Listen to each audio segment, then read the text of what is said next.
E eu queria chamar em seguida a professora Fernanda Almeida. Fernanda é professora da Escola Paulista de Medicina, é professora adjunto, não, já não é mais adjunto, já é uma professora, eu não me lembro bem, associada, eu acho, associada, professora associada do Departamento de Pediatria da Unifesp, é a coordenadora geral do Programa de Reanimação Neonatal da SBP, e que faz isso com muita experiência, com muita expertise junto à Ruth. Elas duas trabalham, então, uma grande colaboração com a nossa sociedade, com a nossa pediatria, a nossa neonatologia. Então, é uma honra mesmo estar aqui com Fernanda, que vai nos apresentar agora em seguida o seguinte tema. Vamos lá, Fernanda. Então, boa noite a todos, é um prazer muito grande estar aqui, não é? E queria agradecer imensamente o Gabriel, né, pelo convite, através da PBSF, e também a Sociedade Brasileira de Pediatria e a ONG, né, prematuridade.com, aqui com a Aline, né? Então, é um prazer aqui estar com vocês, Aline. Dá para ver? Apareceu? Agora está bem, sim. Está certinho? Então, eu vou falar sobre as diferenças nos cuidados com o prematuro na sala de parto. Então, vamos contextualizar, né? No Brasil, no ano de 2001, nós tivemos mais de 300 mil nascidos pré-termo, considerados abaixo de 37 semanas, como o Moron já colocou, em relação, nós temos ao redor de 11,3% desses bebês, então, no ano que aconteceram no ano passado, né? E nós temos que estar pensando sempre realmente nessa divisão, né, em que nós temos desde prematuros tardios, de 34 a 36 semanas e 6 sétimos, moderado de 32 a 33 e 6 sétimos, em que eles compreendem a grande maioria, 260 mil nascidos vivos. Infelizmente, através do DataSUS, nós não conseguimos saber, né, a real magnitude dos moderados e dos tardios, mas calculamos que seja ao redor de 60 mil dos moderados e ao redor de 200 mil dos tardios. Já temos a seguir, então, os muito pré-termo, que são de 28 a 31 semanas e 6 sétimos, né, que dão uns 27 mil, e o prematuro extremo, que no ano de 2001, né, nasceram 14.460, então abaixo de 28 semanas. Quando a gente fala na assistência ao parto, né, assistência na sala de parto desses recém-nascidos, existe uma diferença bem importante, né, em que nós temos as diretrizes da reanimação desses bebês quando a idade gestacional é maior ou igual a 34 semanas, e aquelas em que as diretrizes para o recém-nascido menor que 34 semanas, então, na sala de parto. Então, nós temos o nosso site do Programa de Reanimação Neonatal, que está aqui, e essas diretrizes, né, elas são disponibilizadas em livre acesso, né, tanto para os maior ou igual a 34 semanas, como abaixo de 34 semanas, lembrando que foram construídas com a participação de todos os coordenadores estaduais das 27 filiadas da SBP. Então, essas condutas são discutidas e aceitas e recomendadas, então, especificamente para o nosso meio. E por que o pré-termo ele precisa de procedimentos para estabilização e reanimação ao nascer, um pouco diferente dos menores que 34 semanas em relação aos maiores ou igual a 34 semanas? Porque existe, então, uma imaturidade global anatômica e fisiológica, então, uma grande perda de calor, a pele é fina, pouco queratinizada, o tecido adiposo é escasso, grande superfície corporal, a resposta metabólica ao frio é limitada e a perda de calor central pela fontanela é imensa, né? Já em relação à respiração, que é pouco efetiva, nós temos a imaturidade estrutural dos pulmões e do sistema surfactante, da musculatura e da caixa torácica, além da imaturidade do próprio controle respiratório pelo sistema nervoso central. E aí também temos, ao nascimento, a dificuldade para a transição circulatória, como a dificuldade da adaptação volêmica, com uma propensão à hipotensão, além da fragilidade capilar, que facilita o extravasamento sanguíneo. E como todos sabemos, também existe uma suscetibilidade ao estresse oxidativo, que acaba propiciando as infecções. Então, bebês abaixo de 34 semanas, o seu cuidado realmente ele é muito mais seria um cuidado mais em termos de cuidados realmente intensivos ao nascimento, né? Então, precisa de um grande treinamento para conseguir, então, realmente ministrar tudo isso, dar conta de tudo isso. Então, eu pensei assim, né, que a gente teria que estar falando no preparo para assistência em relação à equipe e o briefing, que é extremamente importante, o tempo de clampeamento do cordão desses bebês, a manutenção da temperatura, a aplicação do CPAP, né, da pressão de extensão contínua pulmonar, a ventilação com pressão positiva com a interface específica e a peça T, a administração do oxigênio suplementar, a reanimação avançada e o transporte à unidade neonatal, que são características muito dessa assistência ao bebê abaixo de 34 semanas. Então, em relação à equipe, é fundamental que todo parto prematuro a gente tenha pelo menos 2 a 3 profissionais de saúde bem treinados. Pelo menos um tem que ser realmente pediatra, né? De preferência um neonatologista que esteja apto a intubar e indicar massagem cardíaca e medicações, né? Ele tem que estar realmente presente na sala de parto, porque a necessidade é bem maior do que de um bebê maior ou igual a 34 semanas.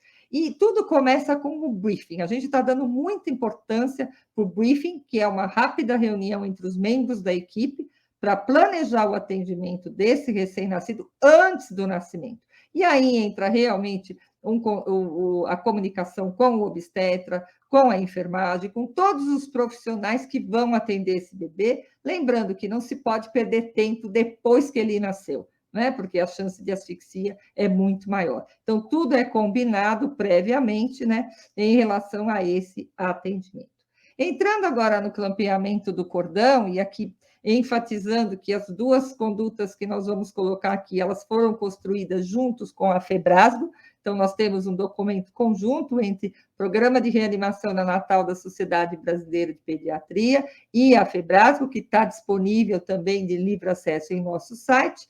E o que a gente coloca, então, nesses bebês abaixo de 34 semanas? Quando ele nasce com uma boa vitalidade, ou seja, começou a respirar, chorar, está ativo, podemos, então, clampear, a gente recomenda o clampeamento no mínimo 30 segundos após o nascimento, né?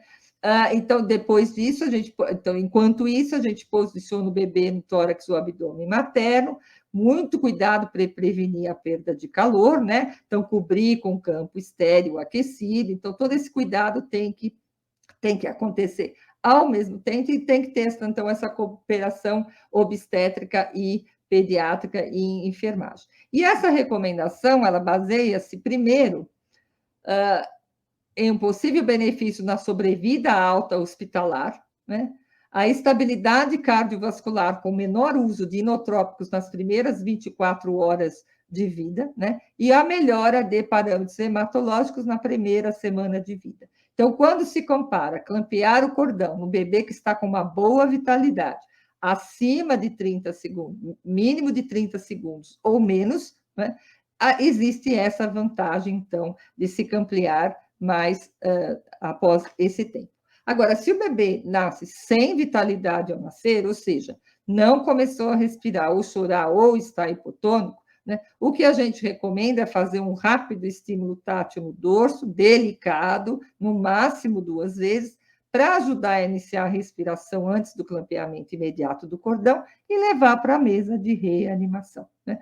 Não existe, até o momento, evidências de benefício do clampeamento tardio, né, mais que 30 segundos, né, nessa situação, que exige realmente que esse bebê vai ter que ser reanimado, né? E a demora para clampear o cordão, ela pode retardar o início da ventilação com pressão positiva e ser maléfico, então, para essa criança, né? Então, em relação, após o clampeamento, a gente, já entrando nos passos iniciais, pensar na manutenção da temperatura. E aí o objetivo agora é manter a normotermia. Tem que manter esse bebê entre 36,5 e 37,5 graus. A temperatura é axilar a que a gente mede. Então, a gente, após posicionar o bebê sobre a fonte de calor radiante, ainda sem secar, a gente introduz o corpo, exceto a face, no saco plástico, que só será retirado após a estabilização térmica na UTI, né? Só depois que chega lá, né? Colocar a touca dupla, então cobrir a cabeça com plástico e por cima uma touca de lã ou algodão, e lembrar que se a gente tiver um bebê abaixo de 1.000 gramas, né, a gente pode usar o colchão térmico químico, né, para tentar manter a temperatura, mas em qualquer dessas idades gestacionais, evitar uma temperatura maior que 38 graus, que pode agravar uma lesão cerebral. Então, muito cuidado quando usar todas essas intervenções, tem que estar muito atento que pode levar à hipotermia, então ela tem que ser realmente muito bem, a temperatura tem que ser muito bem medida, então já logo na sala de parto. Como é que é essa sequência, né? Todo mundo pergunta como é que é a sequência, então a gente deixa preparado, né, o saco plástico, todo mundo sabe que é um saco plástico comum, né, com uma touquinha, então já posiciona esse plástico, a pessoa já está esperando aqui na hora que chega o bebê, já coloca o recém-nascido no plástico, veste que nem uma camiseta, né, coloca a touca plástica, depois coloca a touca de lã e algodão, né? Então, ele fica, então, com o plástico, né? E com as duas toucas. Esse bebê aqui tem um peso estimado em 1.000 gramas, né? O que a gente coloca aqui como modelo, né? Além disso, então, nós vamos manter as vias aéreas pérvias e, simultaneamente, colocar eletrodos do monitor cardíaco e do sensor de oxímetro, porque a gente tem que ter um sinal de frequência, né? Tem que saber a frequência cardíaca, porque é ela que nos orienta em relação àquilo que a gente vai fazer em termos de reanimação, se está respirando ou não, e a saturação de oxigênio. Então, aqui vocês veem um prematuro, né, esse manequim de 1.000 gramas, né, em que nós temos aqui o sensor de oxímetro, e nessas flechas azuis, né, colocando estão os sensores o monitor cardíaco, né, os eletrodos de monitor cardíaco, dentro do saco plástico. Isso. Uma vez que a gente ainda está, né, no primeiro minuto ali, então, se a frequência é maior que 100, ele apresenta algum desconforto respiratório e ou a saturação está adequada ou baixa, né, a gente vai precisar usar a pressão de extensão contínua de vias aéreas, que é o CPAP, que é ministrado com a peça T nessa posição aqui, né? Então, uma grande parte dos recém-nascidos, ao redor de 60% dos bebês menor que 1.500 gramas, acabam recebendo CPAP já na sala de parto. Logo após os passos iniciais, que a gente já mencionou, a frequência está abaixo de 100, a frequência cardíaca, ou ele está em apneia ou respiração irregular, a gente vai fazer a ventilação com pressão positiva. E lembrar que a ventilação pulmonar é o procedimento mais importante e efetivo na reanimação do recém-nascido em sala de parto.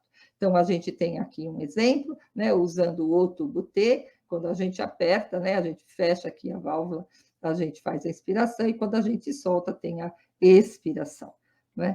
E eu acho que esse é um dado, é a primeira vez que a gente está apresentando esse dado, a gente montou justamente para a nossa aula aqui, né? E vocês vejam, eu sempre tive vontade de ir mais a fundo, né? Nós temos aqui mais de 15 mil aqui mais de 12 mil recém-nascidos, divididos realmente categorizados por idade gestacional. Então, eu queria mostrar aqui, ó, de 37 a 41 semanas, esses são 2 trabalhos que nós fizemos, né?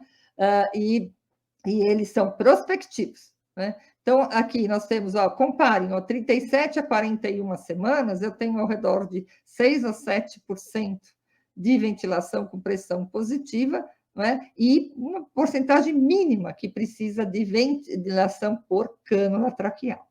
Passando para 34 a 36, praticamente duplica ou quase triplica esse número, né? Aqui nós temos ao redor de 15% precisando da ventilação com pressão positiva e também uma porcentagem necessitando da intubação. E vejam, a cada faixa de idade gestacional, isso vai aumentando, né? De 32 e 33 semanas, já passa 1/3 dos bebês precisam de IVPP, 28 a 31 semanas, mais de 50%, e de 23 a 27, os extremo baixo peso, vejam, né, reparem, ó, mais de 80 precisam de ventilação com pressão positiva, né, aqui com máscara, e aqueles que precisaram, então, de intubação, em que a máscara não foi suficiente para manter, então, essa criança com movimentos respiratórios adequados. É assim, existe uma relação muito importante, né, entre quanto menor a idade gestacional, maior a necessidade da gente ter da ventilação com máscara facial e também da ventilação com cânula traqueal. Então, a gente tem que estar realmente preparado na sala de parto.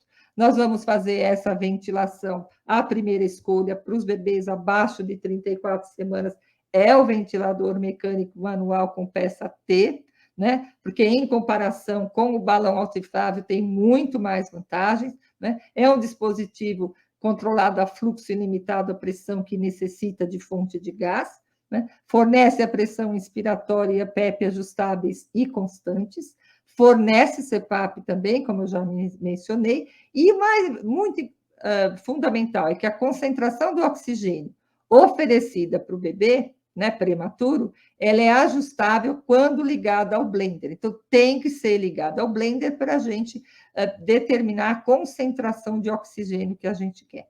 E tem um trabalho muito importante que a gente fez também na Rede Brasileira de Pesquisas Neonatais, né, que mostrou uma redução da displasia broncopulmonar com o uso da peça T em comparação com o balão autoinflável, sem diferença, então, na mortalidade hospitalar, mas com uma redução da displasia broncopulmonar. E esse trabalho foi muito importante também como um subsídio, né, como uma evidência no auxílio, a gente ter as evidências para realmente usar a peça T. Então, a ventilação na sala de parto de bebê abaixo de 34 semanas precisa ser com ventilador mecânico manual com peça T. Então, precisa saber usar. A gente tem um vídeo, né, na sociedade, no programa de reanimação neonatal, é um vídeo também de livre acesso, né, em que mostra como é que a gente usa, né, que monta e usa o ventilador mecânico manual com a peça T para toda a equipe que está, então, atuando na sala de parto. O uso do O2, né? Então, a gente sabe que o bebê maior é igual a 34 semanas, ele é ventilado, na maioria das vezes, com balão autoinflável e com ar ambiente, né? A gente consegue, né, uma boa ventilação na maioria dos bebês só com ar ambiente. Já no bebê abaixo de 34 semanas, não. A gente vai precisar de um pouquinho de oxigênio, então é recomendado começar com 30%, né? E essa decisão da gente, né, começar com 30%, acaba valorizando, é basicamente dependente para evitar a exposição do pré-termo às concentrações de hiperóxia e da hipóxia, né? Lembrando que a hipóxia é provavelmente um dos mecanismos da apneia ao nascer e deve ser evitada para haver uma respiração espontânea e a abertura da glote no pré-termo. Além disso, o uso inicial do oxigênio suplementar, ele simula a atividade tônica do diafragma e o estabelecimento da respiração. Mas oxigênio demais também não é bom, porque leva a complicações, né, a radicais oxidativos e complicações tipo displasia broncopulmonar e outras também. Então, o uso do blender, a gente só dá para reanimar um bebê prematuro se a gente tiver blender, né? Que a gente vai determinar de começar aqui com 30% de oxigênio e vai decidir o que fazer dependendo dos resultados, né? O que vai acontecendo com a frequência cardíaca e com a saturação de oxigênio. Já a reanimação avançada do bebê abaixo de 34 semanas, praticamente não tem diferença, né? As indicações, o que vai ser feito e como vai ser feito, só a única diferença em relação a um bebê maior ou igual a 34 semanas é que precisa ser feito tudo mais delicadamente. Então, a intubação, né? A própria ventilação com cânula traqueal, a massagem cardíaca coordenada com a VPP por cânula, ali, chegando ao oxigênio a 100%, né, quando a gente faz massagem, né, e a administração de adrenalina por catéter umbilical, ela segue exatamente, né, aquilo que a gente recomenda também nos nenês maior ou igual a 34 semanas. Não existe uma especificidade, a não ser a maior delicadeza em se fazer tudo e com muito mais cuidado, né? E lembrando que um prognóstico ruim no pré-termo reanimado ao nascer, ele pode ser reduzido com os seguintes cuidados, né, na sala de parto. Primeiro, realizar o briefing em cada nascimento, né? Então, a gente tem que ter uma equipe que já vai imaginando tudo que vai ser feito previamente, tudo combinado, o que cada um vai fazer, o que cada um vai cuidar antes do nascimento da criança. Contar com a equipe treinada, manusear esse bebê delicadamente, evitar hipo ou hipertermia, né? Queremos uma normotermia, evitar Trendelenburg, a posição, evitar PIS e PEP excessivas, ajustar a ventilação e a concentração de O2 de uma forma gradual e adequada, não infundir volume de forma rápida e não utilizar soluções hipertônicas, né? Então, é realmente um cuidado intensivo desde o primeiro minuto ali de nascimento. E lembrar do transporte, né? O Sérgio está aqui, responsável pelos cursos de transporte no programa de reanimação neonatal. Lembrar que em até 80% dos transportes intra-hospitalares, né, ocorrem eventos adversos, sendo o risco de tais eventos associado a uma descompensação clínica, a problemas de equipamentos e a falha de comunicação entre as equipes da sala de parto e da unidade neonatal. Então, todo bebê abaixo de 34 semanas, ele tem que ser, né, transportado numa incubadora própria para recém-nascido, né? Então, o preparo para o transporte desses bebês, após a estabilização, mesmo que a distância seja pequena, nem que seja de 20 metros, 30 metros, né? Não precisa nem pegar elevador, né? Então, e o tempo estimado seja curto, às vezes alguns 1 minuto, 2 minutos, ele é muito crítico para a segurança, né? Então, tem que incluir o planejamento do transporte no briefing da equipe antes do nascimento. E a gente também tem um vídeo, né, mostrando como funciona a incubadora de transporte neonatal, que também é um vídeo disponível e de acesso livre no site do programa de reanimação neonatal, né? Então, eu queria ir terminando, dizendo que estão os momentos logo antes, durante e após o nascimento, eles acabam determinando a vida e a morte desses bebês de termo, e para aqueles que vivem, a sua qualidade futura de vida. E aqui a gente tem o prazer de colocar, né, a foto, né, do site prematuridade.com, autorizada, então, pela Aline, que está coordenando essa sessão. E gostaria de realmente terminar, né, incentivando todos, né, além de fazer o curso de reanimação para médicos ou outros profissionais de saúde, né, fazer o curso específico de reanimação do prematuro na sala de parto, que visa justamente ensinar todo esse, foi muito rápida, né, essa apresentação em relação ao que a gente tem que fazer nos bebês abaixo de 34 semanas. E também o de transporte, né, o curso de transporte do recém-nascido de alto risco, do nosso programa de reanimação neonatal da SBP. Obrigada, vou terminando agora.